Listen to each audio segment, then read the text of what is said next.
Olá, vestibulando! Seja bem-vindo ao Química para Vestibular. Eu sou o professor Rafael Isidoro. Na aula de hoje, nós vamos falar sobre a lei ou o princípio de Avogadro quanto aos gases ideais e também sobre a lei volumétrica de Gay-Lussac. Vamos nessa? Galera, o que diz o princípio ou a hipótese de Avogadro? Ele diz o seguinte: o número de mol de um participante gasoso, ele é diretamente proporcional ao volume desse mesmo participante gasoso. Ou seja, se nós alterarmos a quantidade de matéria, o dobro, por exemplo, em mols, isso vai me dar o dobro do volume. Se eu triplicar o número de mols, consequentemente eu triplico o volume. E assim por diante. Então, se as grandezas são diretamente proporcionais, a gente pode utilizar o recurso da matemática de proporção para determinar certos valores, por exemplo, a regrinha de 3, tá legal? Então veja bem, eu vou mostrar para vocês aqui como que a gente trabalha com esse princípio aí, ou a hipótese de Avogadro. Ele tá me dando nesse exercício uma tabelinha.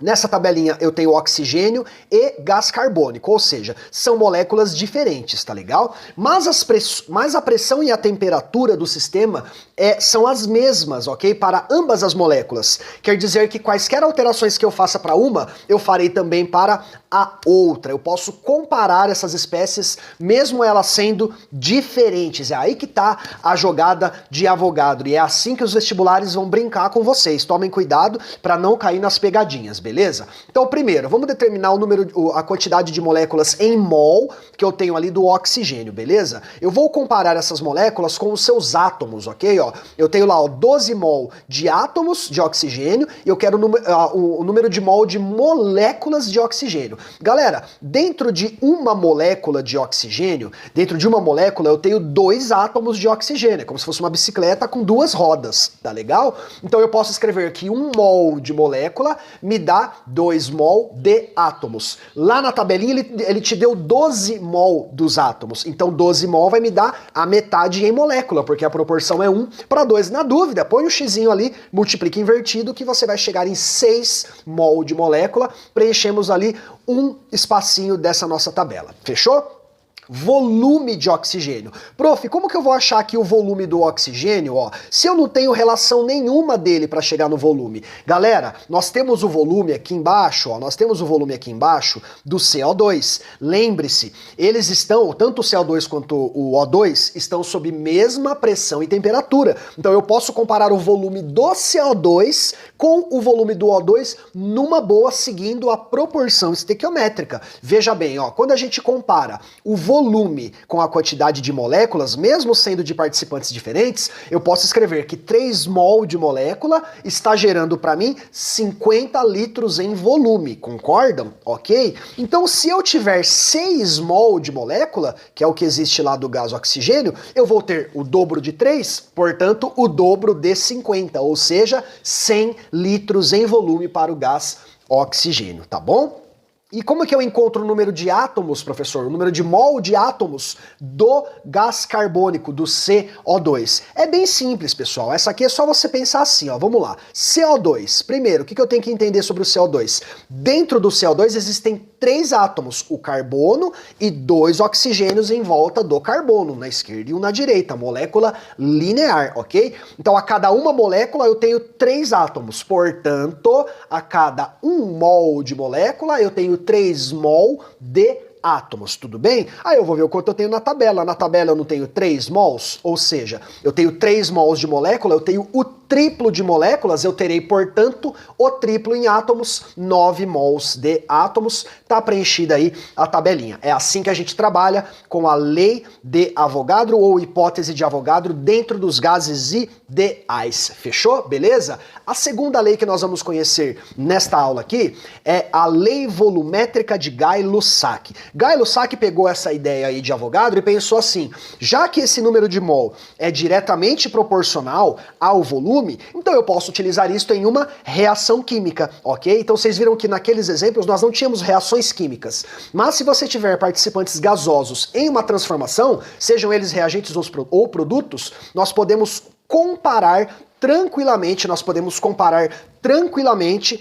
o número de mol desses participantes e o volume desses participantes. Lembrando que a temperatura e a pressão têm de ser constantes neste caso, ok? Então vamos lá, como é que eu posso proporcionar isso? Ó, bem simples, ó, você vai pegar o coeficiente estequiométrico, você vai jogar lá em mol. Então aqui eu tenho 1 mol, que me dá 3 mol, que me dá 2 mol. Beleza, isso aí eu já sei, prof, eu já tinha aprendido isso. E se eu quiser jogar o volume, quer dizer daqui que um volume está para 3 volumes, que está para 2 volumes. Aí pode ser litro, pode ser ml, pode ser metro cúbico, centímetro cúbico, decímetro cúbico, não importa. Sendo volume, eu posso fazer essa comparação tranquilamente a partir da proporção molar. Vou mostrar para vocês através de um exercício como que a gente trabalha com essa lei volumétrica, tá legal? Eu recomendo que você pause o vídeo, leia o enunciado e dê o play novamente. Aproveite. Está gostando deste vídeo? Então deixa o like aí pro prof. Se inscreva no canal do prof. O seu apoio é muito importante para mim,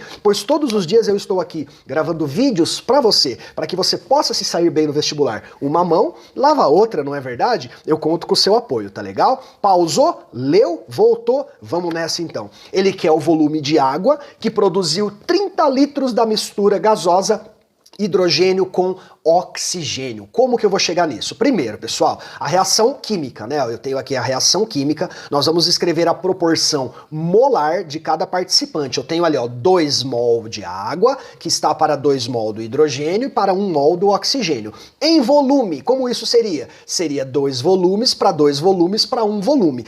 Esses 30 litros, tomem cuidado, eles correspondem a tudo no produto. Ele fala que é 30 litros da mistura hidrogênio com oxigênio. Então a gente tem que ficar atento a isso, ok? Então eu vou fazer o seguinte, ó. Eu sei que se eu somar 2V com 1V, eu tenho o total de 3V, que é do H2 e O2, beleza? Então eu posso escrever tranquilamente que 2 volumes de água está gerando 3 volumes da mistura. Portanto, qual seria o volume de água se eu tivesse os meus 30 litros que ele está mencionando no enunciado? Regrinha de 3 básica, multiplicação invertida, divide e você vai encontrar o volume de água em litros. Gostou da lei volumétrica de Gay-Lussac? Me enrolei. É o seguinte, tem links na descrição do vídeo, tem grupo no Facebook de estudos, tem as redes sociais do prof, participa, interaja mais com o Química para Vestibular para você mandar bem na Química do Vestibular. Então eu lhes desejo beijos, abraços, bons estudos e até a próxima!